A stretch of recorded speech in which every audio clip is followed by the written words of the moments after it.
And And logistically, as far as like supply is concerned with by the sea, why Rome just had completely shattered Carthage as a naval power? Like they blockaded their ass?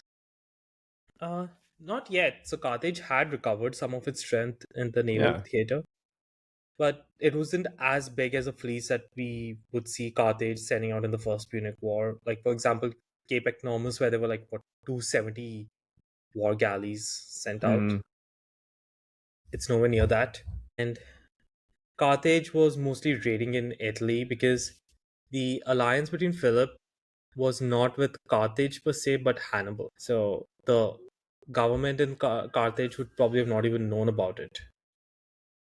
And this is see, Philip is just being opportunistic. The problem is the Romans thought of it as a betrayal, even though by ancient Greek standards, this is just like another day in the week. yeah, seriously. I was about to say another day in paradise, but I'm like, yeah, that's probably not the right choice of wording. It actually reached a point where the Romans could actually demobilize one of the two legions that they kept in Greece and deploy it elsewhere. Yeah. I mean, it's an So incredible comeback, definitely, the Second Punic War.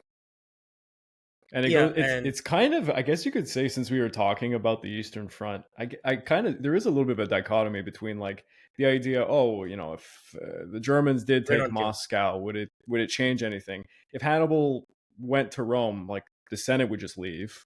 They would just go somewhere else and give up the city at worst, I right? don't think they would have even given up because I think they knew that they will not be captured. Look, Hannibal, unless he literally got a 50, 60,000 strong fresh army to Yeah, there was no reinforce way to his. really siege. Yeah, Yeah, yeah. because the Latin tribes, unfortunately, still were utterly loyal to Rome. And like you said, because it's a major port city, it's impossible to actually siege it. So there was, I guess, there There was was, no there was no chance. there was no coordination between the Carthaginian fleet and Hannibal, Yeah. and the fact that the Romans did not have any will to surrender was, I think, needs to be considered. It They, is absolutely batshit crazy that they hated Hannibal that much that they would not help him. Like, because effectively, if they were actually intelligent, they were strategically going to go, okay, we're going to march on Rome. You try to do this half-ass siege, and we'll blockade them with the navy. Like, yeah, maybe something would happen, but no, Without reinforcements, it was impossible, and yeah, unfortunately, Hanno controlled the Senate of Carthage, and Hanno hated the Barcas. And that guy was a merchant because Carthage ultimately was only money rules. mm. They're a mercantile empire. Well, they So paid the I price think, for their stupidity. I mean, it worked until it did not work Yeah, because it is literally only Hanno that caused the problems with the mercenary war that happened after the First Punic War. yeah, jeez. Huh. I guess Hamilcar actually negotiated and wanted them to pay in pieces. So he was actually just sending the mercenaries from Sicily over in small groups because it's easier to deal with a force of 1 or 2 thousand rebels than 40 to 50,000. And not to mention they are battle hardened veteran rebels. Mm-hmm. And Hanno actually just ended up waiting for all of them to come and just say, "Yeah, I'm not going to pay you much." Well, I was thinking this whole time before we made this episode, what was the title going to be? And I think the title of this episode is going to be something like "From the Eastern Front to the Second Punic War" or something like that, because this has been an interesting blend into two different They were histories. battles of there was wars of attrition, Yeah, but and Rome could do that. Yeah, we've gone on pretty long. I yeah. got to repeat to the audience the shameless plug as I always do. Oh, here, I'll take off this map as well. And again, to the audience, I think it's worth your while if you would like to check out the YouTube membership or the Patreon account. I do favor if you go over to the Patreon; it's a little easier to manage, and I think it makes more sense. But over at www.patreon.com/the Pacific War Channel, uh, from the lowest tier all the way up, you get access to the exclusive podcast series. I'm actually going to have to put up a poll pretty soon for the next one. The last episode was, of course, a complete rundown of the the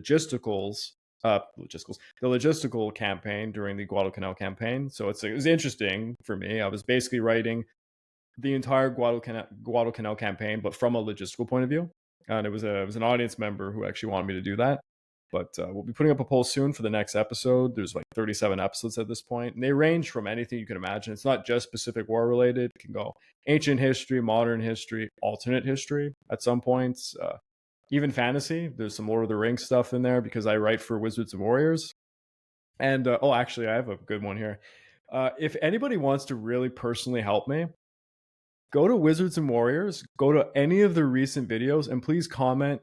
I hope you have something for the Alien franchise in the future. Bug Wizards and Warriors for some Alien franchise content because I've been trying to push the guy who owns that channel to let me write some stuff, and he doesn't want me to do so. So it would really help me. I'm a huge Alien fan. I read all the books and all that, so I kind of want to write that for them. So that would personally help me. But yeah, if you'd like to further support the channel, please check us out there. But hey, you can just support us by coming over and watching us on YouTube, liking, and please comment because the algorithm is based a lot more on comments that more than ever. So it would help immensely because we want to grow this podcast to be even bigger. Gaurav, this has been a lot of fun. We'll see if we keep doing this on the side We because should make I it find it's like fun. an occasional just Yeah, chat. I think we could. exactly. It's just, two guys ranting about history like the nerds that we are. Yeah. Yeah, next time I want to bash Caligula. Just stay. Caligula. Okay. That could be fun. All right. So you heard it here, guys. Till next time, over and out.